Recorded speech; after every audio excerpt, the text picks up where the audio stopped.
Assalamualaikum warahmatullahi wabarakatuh.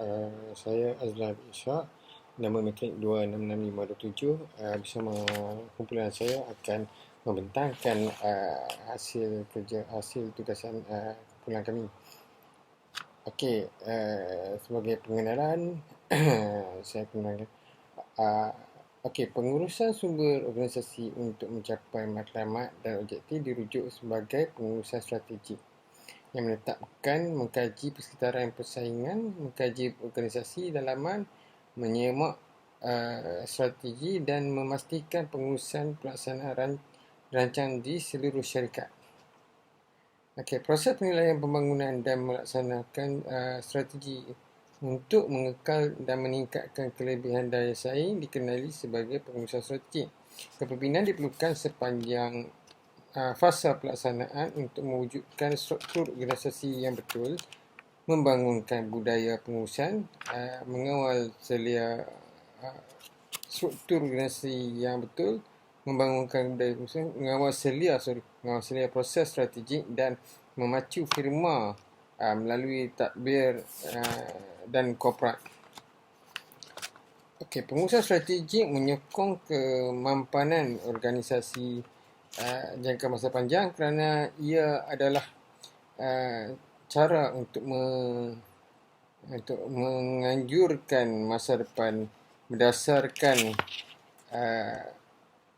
arah, aliran dan petunjuk hari ini, membolehkan kepimpinan organisasi memilih laluan optimum untuk kestabilan dan kemajuan syarikat ataupun organisasi.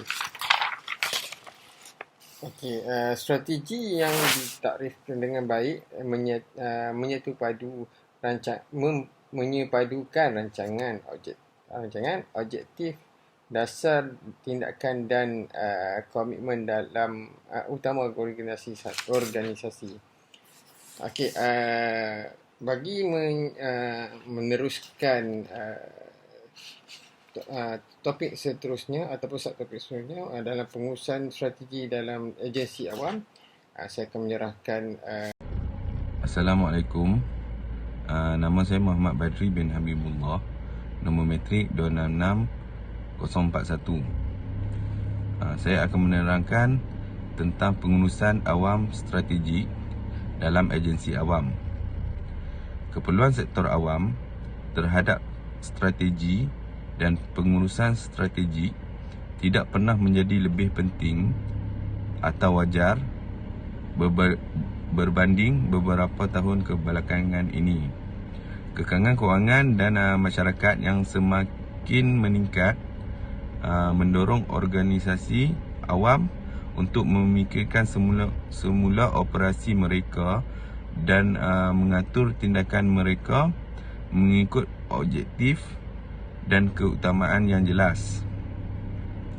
Walau bagaimanapun, pengurusan strategi nampaknya telah mencapai kedudukan yang luas di dalam sebilangan besar organisasi awam pada hari ini. Pengurusan strategi firma telah dikaji secara meluas dalam subjek pengurusan. Kumpulan kami akan melakukan penyelidikan tentang sebuah syarikat berkaitan Kerajaan Malaysia GLC, iaitu syarikat Felda Global Ventures Holding Berhad FGV.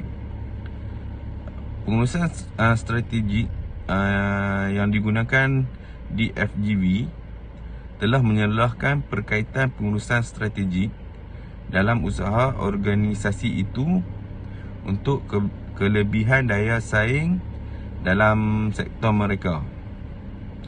Rakan saya akan menerangkan lebih lanjut tentang berkaitan penyelidikan ini. Sekian. Terima kasih. Salam sejahtera diucapkan kepada doktor dan terima kasih kepada saudara Badri. Okey, sekarang kita tengok pada kelebihan daya saing dan prestasi firma. Okey, kita melihat pada syarikat Felda Global Ventures Holding Berhad, iaitu iaitu FGV, dan syarikat ini adalah syarikat asas tani yang terbesar di negara kita.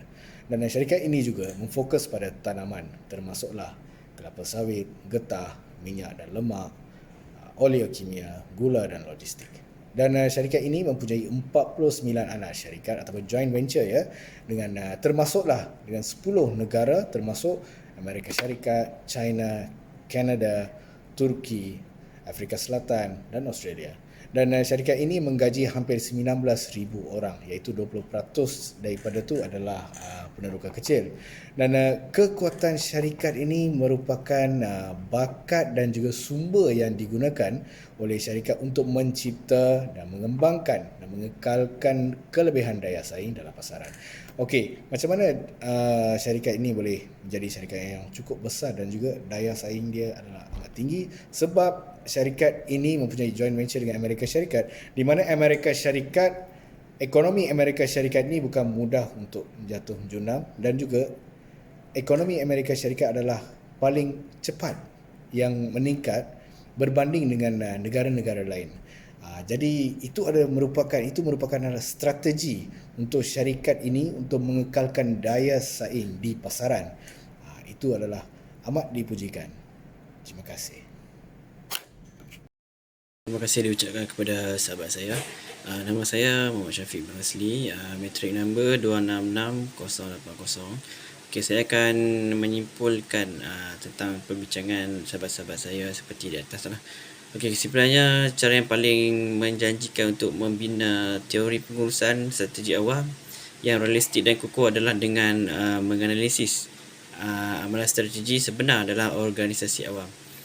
Okay, tiada strategi konvensional dalam kes yang disiasat. Sebaliknya, amalan yang mencampurkan dan menggantikan logik-logik, politik dan penyertaan serta prosedur membuat keputusan mendatar dan menegak.